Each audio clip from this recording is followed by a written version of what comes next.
Olá, gente, tudo bem? Tudo na paz? Então, hoje nós estamos dando continuidade à aula da semana passada, que nós começamos a estudar a noção intuitiva de função afim a partir de uma questão do Enem. A gente explorou essa questão do Enem ao máximo, não foi?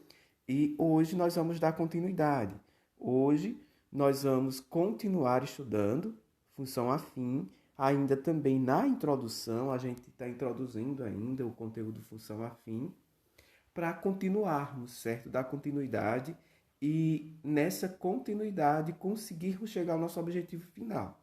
Essa aula ainda faz parte da introdução de função, tá bom? Da noção de função. Então, quando compreendermos o que é função, é que vamos dar um outro passo a mais. Então, esse é o nosso segundo passo do nosso percurso, tá certo?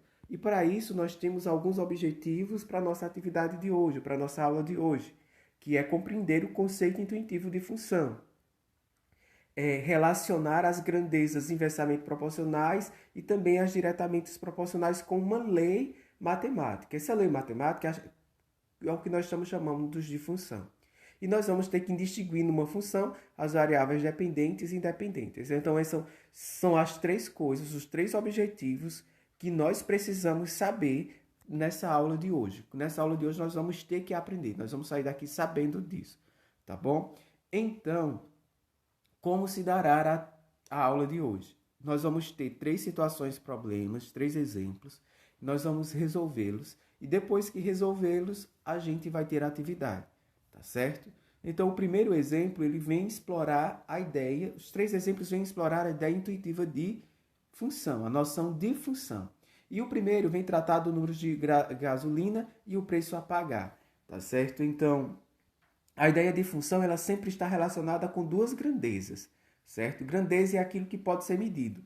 Então, quais são as grandezas apresentadas já nessa situação? Nós temos o número de litros de gasolina e o preço a pagar. Então, essas são as duas grandezas. De um lado, eu tenho o número de litros de gasolina e do outro, eu tenho o preço a pagar. É simples.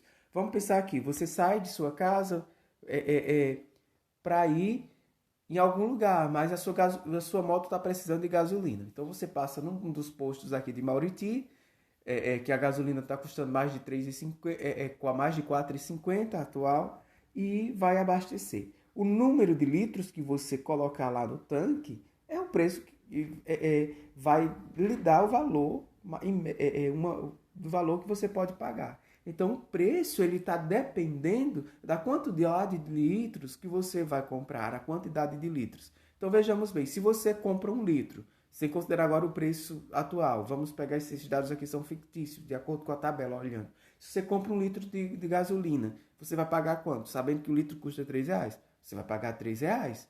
Então, se você compra 2 litros, sendo que 1 litro são R$ 3, então se você compra 2, você vai pagar quanto? R$ 6. Se você compra 3, R$ 9. Por que 9? 3 vezes 3, 9. Se você compra 4, 12. Porque 3 vezes 4, 12. Se você compra 40, 12 vezes 3, aliás, 12 vezes 40, dá 120. E se você compra X litros? 3x. Porque vai ser 3 vezes a quantidade de litros que você vai comprar. Veja que está sempre sendo assim. Por que 3 vezes? Porque 3 é o preço de 1 litro. Então, é isso que nós devemos observar nessa situação, problema e nas demais. Então, primeira perguntinha, o que é dado em função do quê? Então, você observa que o preço a pagar é dado em função do número de litros comprados, tá certo? Então, essas são as duas variáveis. O preço a pagar depende de quem? Depende do número de litros. Então, isso significa dizer que o preço a pagar é nossa variável dependente. E o número de litros comprados é nossa variável independente.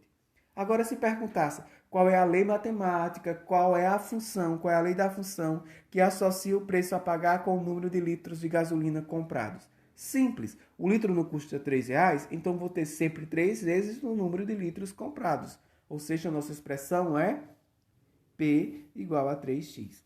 Convém lembrar que a gente deve ficar atento nessas notações. Lá adiante, quando a gente adentrar mais no conteúdo, ao invés de estar utilizando P, a gente vai utilizar f de x e vai representar f de x igual a 3x, tá certo? Qual é o preço de 10 litros de gasolina?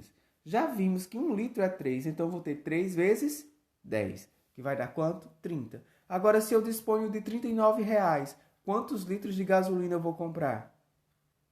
É só pegar 39 e dividir por 3, que dá 13 litros.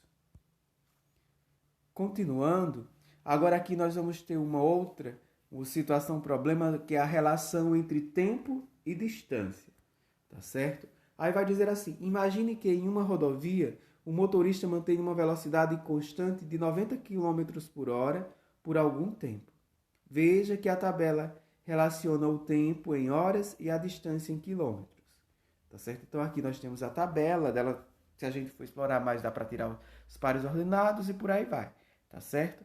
Mas o que é que a gente quer observar aqui? A gente vai observar que a distância percorrida, dada em quilômetros, ela depende do quê? Ela depende do tempo, né? Então, a distância percorrida é dada em função do tempo. Se perguntasse, o que é dado em função do quê? Então, a distância percorrida é dada em função do tempo. Isto é, a distância percorrida depende do intervalo de tempo. Então, a cada intervalo de tempo considerado corresponde um único valor a essa distância percorrida. Então, nós não temos dois valores saindo daí, apenas temos um único valor, tá certo? E se temos um único valor, dizemos que a distância percorrida é função do tempo e escrevemos distância igual 90 vezes o tempo.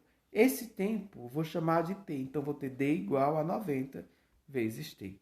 Então essa é a nossa segunda situação, problema. Agora vamos para a terceira, que é a máquina de dobrar, tá certo? Gente, essa máquina de dobrar é uma maneira muito útil de interpretar função,